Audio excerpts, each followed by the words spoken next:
uonekane sasa itakuwaje?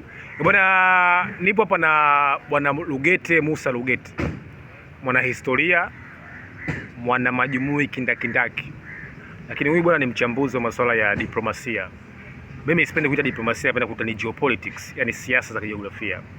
Sasa leo ndugu yangu, ni siku ya uhuru wa taifa la Nigeria, na katika Afrika baada ya kile ambacho kinachoitwa Organization for African Union mwaka 1963 na mkutano wa kwanza ambao ulifanyika mwaka 1957, Ghana ndio nchi ya kwanza kupata uhuru.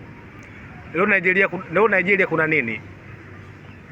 Wote tunajua kwamba taifa la Nigeria ni taifa lenye nguvu kiuchumi, lenye GDP zaidi ya dola milioni 450.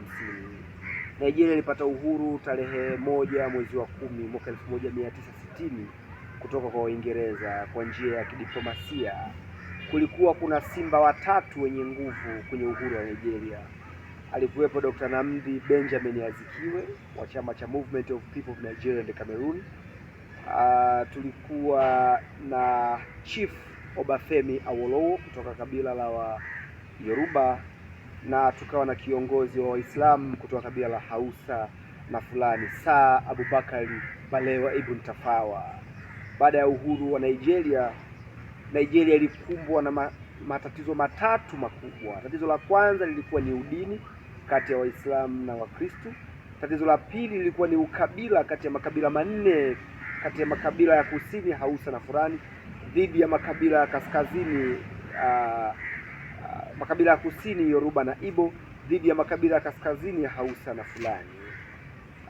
Tatizo lingine lilikuwa ni ukanda watu wa kusini ambao ni miji kati ya na Lagos na Abuja ilikuwa imeendelea zaidi kuliko miji ya kaskazini ambayo inapakana Mali, Zaria, Zamfara, Adamawa, Katsina, Maiduguri, Gombe, Bauchi State na miji mingine ambayo ipo katika jangwa la Sahara.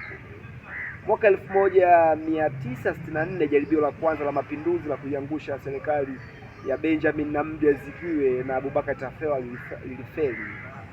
Jaribio la mapinduzi lilofaulu litokea tarehe 15 Januari mwaka 1966. Wakati huo rais wa Nigeria Bwana Benjamin Nnamdi Azikiwe alikuwa ameenda visiwa vya Caribbean kwenye safari za kikazi. Wanajeshi wenye asili ya kusini wakiongozwa na Meja Jenerali Ironsi Agu Johnson walipindua nchi na kumuua aliyekuwa waziri mkuu wa Nigeria Sir Abubakar Balewa Tafawa akiwa anatoka kusali sala ya asubuhi, inaitwa 15 January 1966.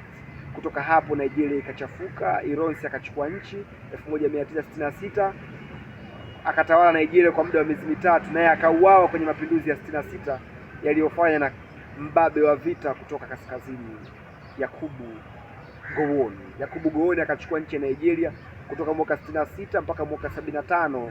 66 mpaka 70 tukashuhudia vita ya Biafra, ambapo jimbo la Biafra lilikuwa linataka kujitenga kutokana na utajiri wa mafuta wakiongozwa na Meja Jenerali Emeka Ojukwu, ikashindwa.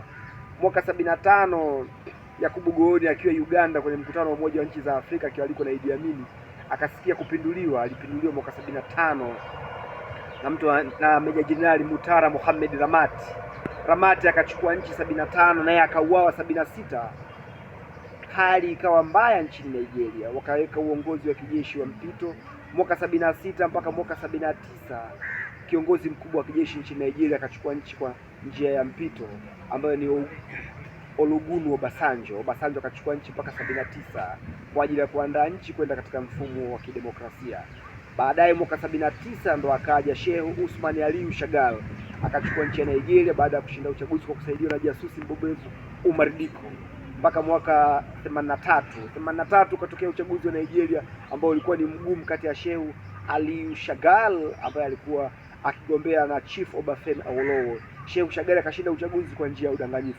Mwaka 83 jeshi likawa limepindua nchi likiongozwa na Jenerali Muhammadu Buhari akachukua nchi kuanzia 83 mpaka 85, naye akagombana na wanajeshi wenzake akapinduliwa 85 na Babangida akachukua nchi kuanzia mwaka 85 mpaka mwaka 1993. Ilipofika mwaka 93 Babangida aka step down akajiuzuru, akaja kiongozi wa mpito Meja Jenerali Shokokene akaongoza nchi akaipeleka Nigeria kwenye uchaguzi wa mwaka 93 Baada ya uchaguzi wa mwaka 93, Chief Moshood Abiola alikuwa anagombea, akashinda uchaguzi kwa kura nyingi sana, ndio alikuwa tajiri mkubwa Nigeria. Abiola hakutangazwa, akazunguka Umoja wa Mataifa, akaenda sehemu zingine mpaka akaandaa mashindano ya Abiola Cup mwaka 93 ambao Simba alienda fainali kucheza. Hali ikawa mbaya, baadaye jeshi likaingilia kati likafuta uchaguzi, ndio Sani Abacha akawa amechukua nchi kutoka mwaka 93 mpaka 98. 98 Sani Abacha akawa ameuawa kupitia makahaba wa Kihindi waliokuja kama wanawake zake wakawa wamekufa. Alivyokuwa amekufa Jenerali Abubakar Abdusalam akawa amechukua nchi kidogo mpaka mwaka 99 ambapo ulifanyika uchaguzi. Obasanjo akachukua nchi 99 mpaka 2007. Kutoka 2007 Nigeria ikawa imeongozwa na marehemu Musa Omar Yar'Adua kutoka 2007 mpaka mwaka 2010. Baadaye alipofariki mwaka 2010 akamwachia makamu wake Rais Goodluck Jonson. Jonson akaongoza nchi 2015 Jonson akawa ameshindwa, Goodluck Jonson akawa ameshindwa kwenye uchaguzi na Muhammad Buhari. Buhari akaongoza nchi ya Nigeria 2015 mpaka mwaka 2023 alipomaliza muda wake, ambaye kwa sasa ni marehemu, ndio akawa amekuja huyu tulionaye rais wa Nigeria, Bola Ahmed Tinubu. Hiyo ni historia fupi ya Nigeria. Matatizo ya Nigeria ambayo mpaka leo, ukiachilia mbali uchumi mkubwa wa Nigeria, kuwa na mabilionea wengi akiwemo Chifu Aliko Dangote, lakini Nigeria inasumbuliwa na matatizo ya kiusalama. Uwepo wa vikundi mbalimbali vya jihadi kutoka Nigeria kaskazini kama Boko Haram na vikundi vingine vya utekaji ambao vinakwenda mpaka Sahara mpaka kwenda kule Mali, imekuwa tatizo kubwa. Nigeria inasumbuliwa tatizo la ukame kule kaskazini, upendeleo wa kimaendeleo, udini, ukanda na ukabila ni moja kati ya matatizo yanayosukuma Nigeria kurudi nyuma kiuchumi. Mpaka leo jeshi la Nigeria halielewi ni nani aliye nyuma ya wanamgambo wa Boko Haram toka mwaka 2002 chini ya Mohamed Yusuf. Hiyo Nigeria kwa ufupi, nchi yenye uchumi mkubwa wa Afrika, nchi yenye mabilionea wengi ambao bado inasukumwa na migogoro ya ndani inayoifanya 52% ya fedha za Nigeria inakwenda kwenye masuala ya ulinzi na usalama, kutokana na kwamba Nigeria bado haijastabilize.